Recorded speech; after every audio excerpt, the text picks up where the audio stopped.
Selamat berjumpa kembali Bapak Ibu, saudari-saudara umat beriman terkasih dalam Tuhan.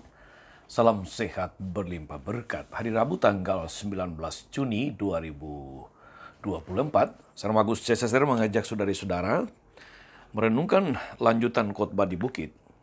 Dalam Injil Matius bab 6 ayat 1-6 dilanjutkan ayat 16-18.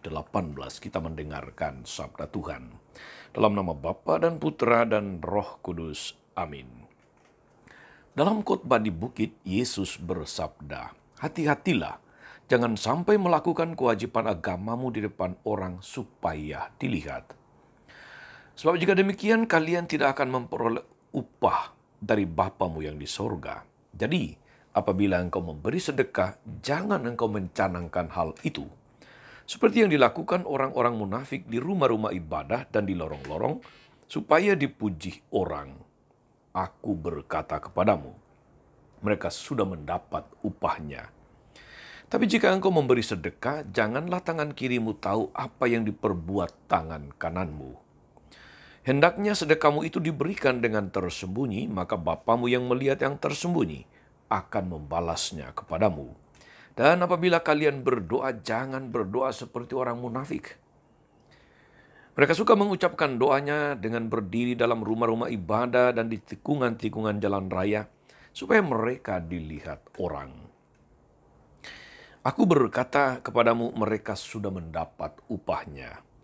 Tapi jikalau engkau berdoa, masuklah ke dalam kamarmu, tutuplah pintu, dan berdoalah kepada Bapamu yang ada di tempat tersembunyi, maka Bapamu yang melihat yang tersembunyi akan membalasnya kepadamu.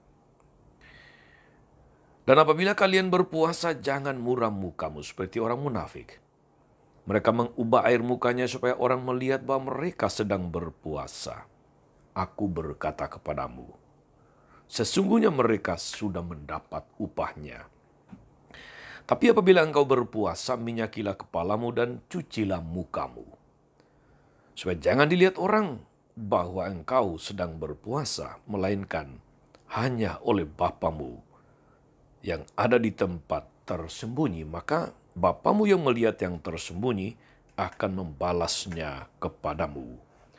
Demikianlah sabda Tuhan. Bapak Ibu saudari-saudara umat beriman terkasih dalam Tuhan.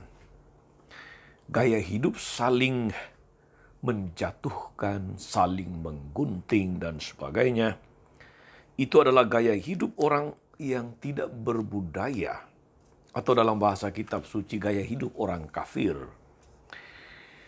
Gaya hidup saling memperhatikan, saling mendukung dan menolong, atau singkat kata saling mengasihi.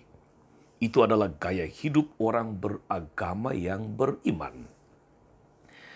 Karena mereka akan berlomba-lomba untuk memberi yang terbaik dari dirinya sendiri untuk kepentingan kebaikan atau kebahagiaan orang lain. Aneh kedengarannya, tetapi itulah yang diharapkan Yesus dari setiap pengikutnya, termasuk Anda dan saya.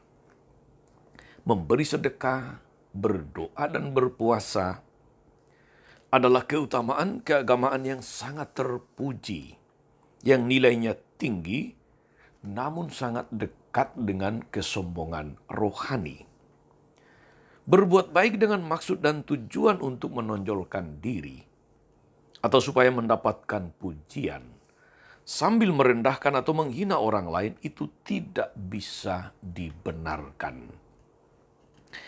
Pasalnya adalah hanya mau menyombongkan diri sendiri, bukan untuk memuliakan Tuhan dan demi kesejahteraan sesama manusia. Memang benar saudari-saudara ungkapan orang bijak bahwa yang bodoh senang dipuji, dan mereka yang sebenarnya pengecut suka memasang topeng keberanian. Sebaliknya, seorang pemberani sejati, seorang pahlawan akan bekerja diam-diam. Semoga motif perbuatan baik kita saudara-saudari itu sungguh keluar dari lubuk hati yang terdalam, yang jernih, yang berdasarkan iman, yang utuh dan murni.